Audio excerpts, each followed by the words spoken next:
Hi, this is Amy with the Hag Reads. I am here today with my first 31 Days of Horror or Spooktober video. And this will probably be the outfit I wear for the whole thing. I was looking through my closet and I was like, how can I not own one Halloween t-shirt or a tacky sweater? Like, how can I love Halloween this much and not have some ridiculous things to put on for you for these videos? But I don't. So here, black and white. It's the best I could do. Maybe by the end of the month I'll have come up with something tacky that I can wear for you for all these videos. Today I'm just going to briefly discuss or briefly tell you my first choices for day one of Spooktober 2017. This is not anybody else's challenge. There may be another Spooktober out there. I don't know. There may be somebody else doing something called 31 Days of Horror. I don't know either. I didn't look it up. That's just what I'm calling what I'm doing. My goal is to read 31 horror books in October, so between now and the 31st, and to watch 31 horror movies. So 62 items. And I I think I've talked about my parameters before. I'll accept any of the 13 remaining Goosebumps books I have. Any children's picture books that are Halloween related. And I say this because I have a couple in mind that I absolutely love and that I would like to read. And that goes for movies too. There are a few classics like I showed yesterday. The Great Pumpkin, Charlie Brown. I Gotta Rock. This is going to count towards one of my 31 movies for the month. I watch it every year, at least 5 or 6 times. I'll probably only watch it once or twice this year because I've gotten it later than I want. And I've talked about checking out library items before. I just got this yesterday, and there's no renewals on it. And I don't want to keep it for the 3-week period because other people are waiting to watch it, and I'm sure they probably have children. And this is just for me, and I'm 46. I just happen to love It's a Great Pumpkin, Charlie Brown, and I like to watch it every year. And since I don't have TV or cable, that's the only way I'm going to get to see it. So, but I decided anything Goosebumps books, anything by Darcy Coates, anything by Ambrose Ibsen, which are all authors I've talked about before on my in other vlogs. I've decided not to do it. I'm just going to return it to the library. Other people are waiting for it, and what I'll probably do is just buy a copy. I'll suck it up and maybe buy one in November. Anything by Richard Lehman, and there's a couple of other authors out there who do exclusively cheesy horror. So, and then I had a brief TBR that I listed up here, and I'll probably in the next couple of days I'll try and get a few more books up for my TBR, things that I picked out that were off my own personal bookshelves and stuff like that that fit the theme for the month. I said I would not include anything from the Agatha Christie collection because none of those are actually supernatural. It's always real people killing real people. I said I would accept Hardy Boys and Nancy Drew books because they're often the haunted whatever.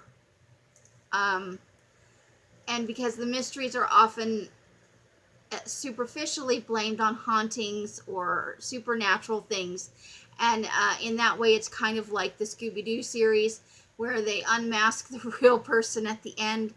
And then they go, if it weren't for you meddling kids. So, and Nancy Drew and Hardy Boys could have their own version of that.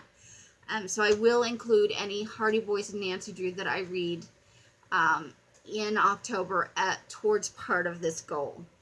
So let me just get right on to today's selections. For the movie that I'm going to watch tonight, I have chosen Demonic.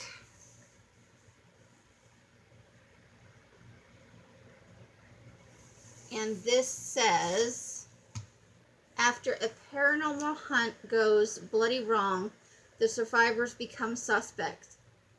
Ghost hunting. It's one hell of a hobby. And it just, I went and I, looked it up on IMDb, and it looks pretty good in terms of cheesy horror. It was released in 2015, so, and it's just under an hour and a half. So I'll watch it this evening after it starts to get dark with all the lights out, and I will report back to you on how scared it made me feel, and or how little I enjoyed the cheesy horror aspect of it. I had canceled my Netflix. Talked to my son about it, and we agreed budget-wise for 1 month, not that big a deal to get it back.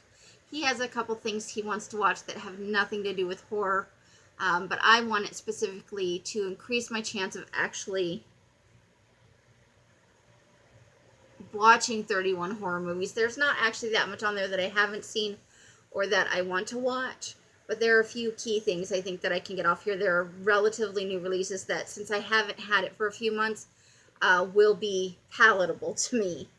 My book choice for today, which I have already started, I actually started it a couple of days ago and I read maybe a few chapters into it, is The House Next Door. Oh, that's looking really bad, but you can see the picture.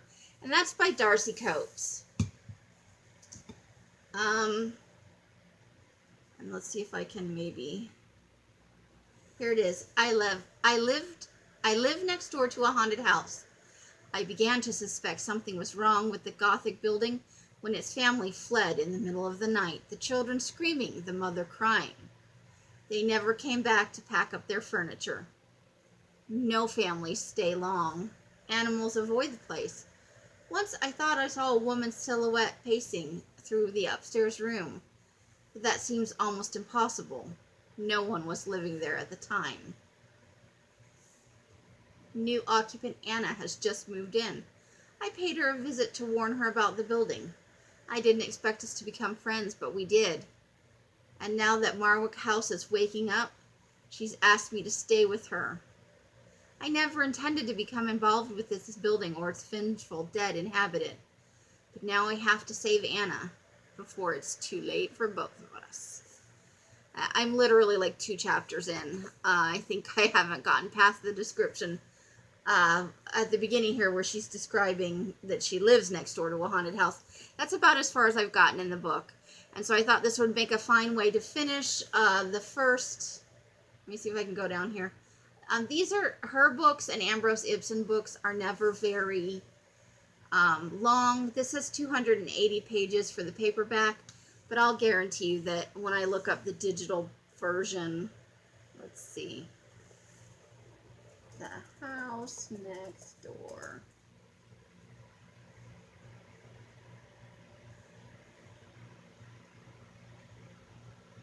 Is it not? Oh, how interesting. Normally when I read these on Kindle Unlimited, it automatically puts them on my I'm reading it right now list on Goodreads. Nope, this says 282 pages, but that's digitally, and they never seem that long, so I should be able to finish it tonight based on where I am. And if not, I'll finish it first thing in the morning, and it will still be my first book of October, and I'll make my video at noon and let you know what I thought of these. So that's what I've got. I am currently reading, for my regular, not Spooktober reading, I am reading Confessions of a Sociopath, A Life Spent Hiding in Plain Sight by M.E. Thomas, which is it's a pen name, obviously, me. And A Stranger Beside Me, which is Ann Rule's book about Ted Bundy. And I'm about halfway through that now. I just passed, I think, the 350 or the 320 page mark. I'm about halfway through it. So that's what I'm doing for my regular reading. And I am also about halfway through Confessions of a Sociopath, which I'm finding interesting. It's kind of a memoir And just in terms of, I don't think many people would write, obviously this person's using a pen name, and it could be completely fake, but it's interesting because sociopaths don't have empathy. They don't feel bad when they do things, and their motivations are mostly selfish. So just reading the book has been fascinating, because obviously I feel guilty about all kinds of things, and I do have empathy. But I've long been fascinated by people who don't, that there's just no remorse for the things they do, that people that just seem to almost, to not necessarily take pleasure in. I guess the person who's writing the book actually says they do kind of enjoy manipulating people. They like the sense of power they get out of it. They like finding people's vulnerabilities and kind of poking them with a stick and exploiting them. So it's interesting to see somebody who's willing to see or to read descriptions of what they've done and to how little they cared about what they were doing beyond the sense of power that it gave them and the enjoyment they got from doing it just because they could. Because most people don't behave that way, and most people are, when they find out about that sort of thing, they're, suitably horrified by it, and I'm just fascinated. It is horrifying that someone would do that and not zero sense of responsibility or guilt about it, or anything like that. But I also find it fascinating, so I am enjoying that book a great deal. And that is all I have for today for my first 31 Days of Horror, my Spooktober video. I hope that you enjoyed it, and I hope that you'll come back to see more. I will be back tomorrow to talk about how I felt, or how I feel about the book and the movie.